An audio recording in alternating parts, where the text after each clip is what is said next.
Folks, I've been receiving a lot of questions asking me if I should file a tax return to receive an extra stimulus payment from the IRS. When will lawmakers add a fourth stimulus check to Joe Biden's infrastructure bill? The good news, guys, is that I'll be answering all of those questions in this video, so you do not want to miss out on this very important stimulus update. And before we get into the video, don't forget to subscribe to my channel and share this video with your friends and family. So the SA just issued an announcement urging Social Security and other federal program beneficiaries to file for the recovery rebate credit if they missed out on the first $1,200 or second $600 checks.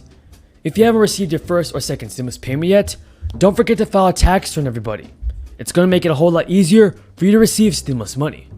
And filing a tax return not only helps the government assess whether additional stimulus money is due to you, it can also determine whether you may be eligible for additional tax credits, such as the Earned Income Tax Credit. In addition, folks, a recovery rebate credit has been added to this year's return in order to let Americans claim any missing funds from the first two stimulus checks. The Social Security Administration has said once your return is processed, that will prompt the IRS to send out those payments. As the tax agency processes tax returns, it is also sending out the new $1,400 stimulus checks to anyone that has not received one yet. Now, when will lawmakers finally pass another round of stimulus payments? Many Americans are waiting for the Biden administration to include a fourth stimulus payment into the new infrastructure bill. And top economists say a fourth round of stimulus money is definitely possible. Well, folks, Democratic lawmakers and President Biden may use the budget reconciliation process once again this year to pass another big bill through Congress without any Republican support. Now, it's not clear whether the White House plans to use the budget reconciliation again for the new infrastructure bill.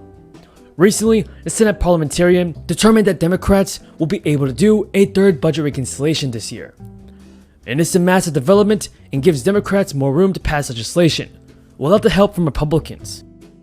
But what are your thoughts on this, everybody? Should the Biden administration and the Democrats pass a fourth stimulus bill without Republican support? Or do you think that there should be some type of bipartisan work in Congress? Let me know in the comments. Alright, everybody, Democrats had the ability to do two budget reconciliation bills, one focused on fiscal year 2021 and the next year of 2022. Unlike most bills, budget measures can pass with 51 votes instead of 60. A spokesperson for Senate Majority Leader Chuck Schumer said in a statement, "The parliamentarian has advised that a revised budget resolution may contain budget reconciliation instructions. This confirms the leader's interpretation of the Budget Act and allows Democrats additional tools to improve the lives of Americans if Republican obstruction continues." So, lawmakers in Congress can definitely include a fourth stimulus check into the next bill. And Biden's Build Back Better plan includes last month's American Rescue Plan, along with the American Jobs Plan and the American Families Plan. Overall, this could cost around $4 trillion. The $2 trillion American Jobs Plan is supposed to rebuild the nation's infrastructure, support electric vehicles, and clean energy. To fund the infrastructure plan, the White House has proposed boosting the corporate tax rate from 21% to 28%. President Joe Biden, everybody, is calling on Congress to raise taxes on wealthy Americans.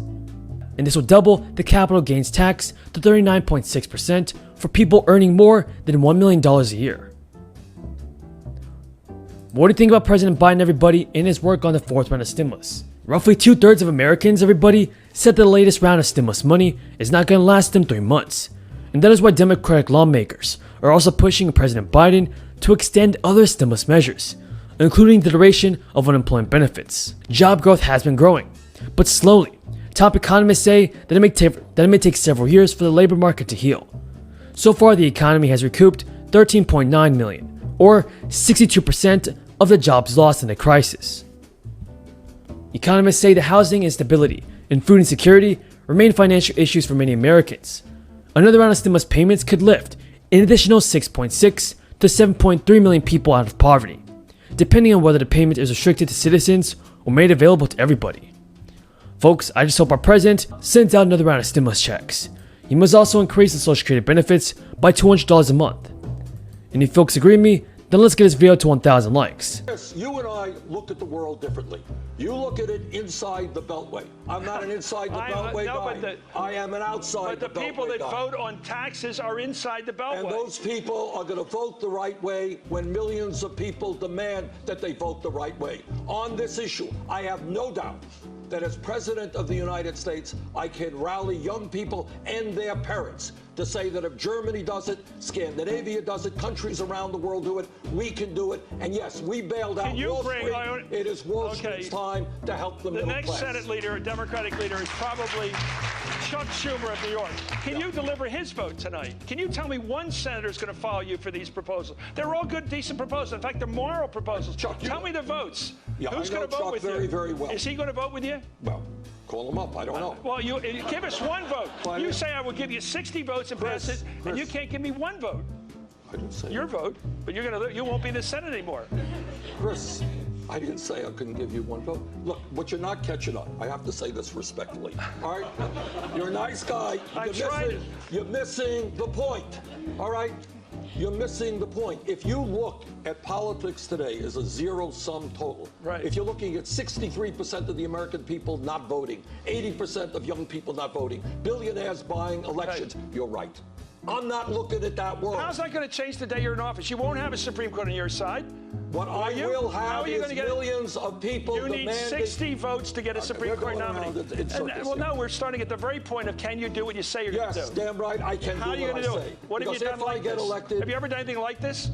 Have you ever gotten 60 votes? Have you ever gotten 60 votes for anything in the Senate? Yeah, actually, we have. What was it? My veterans bill, comprehensive veterans bill, the strongest veterans bill passed in many, many years. But that's as a senator. Now I am hopefully the President of the United States, and we have the bully pulpit. So the difference that you and I have. So's Obama. The difference that you and I have is you're looking at politics in the way it is today. What I am trying to do is not just pass legislation. I'm trying to change the face of American politics, getting working people to stand up and fight for their rights. And I think when we talk about issues like creating millions of jobs, rebuilding a crumbling infrastructure. Commodity, whose rate we know at which it's being added to the ecosystem in terms of the block reward given to miners for confirming transactions. We know that last year that reward dropped to 6.25 Bitcoin. And our next guest says when you crunch the numbers, the model says that Bitcoin could hit $115,000 per coin by August. So let's bring him in. Pantera Capital CEO Dan Moorhead joins us right now. And Dan, appreciate you coming on here to chat the forecast. Talk to me about stock to flow and where you're seeing it shaping up here and why you're so confident that that number is right. Yeah, so it is like commodities. There's a certain amount of Bitcoin that are created. Every 10 minutes, a certain number are created. In the beginning, it was 50 Bitcoins every 10 minutes. And then every 4 years, that number is cut in half. So we've had 3 times in Bitcoin's history that halving event has happened. And each time it has a lesser impact because there's more stock outstanding. But you can use that to imply what. But everybody, thank you so much for watching. Until next time, have a great day and stay safe.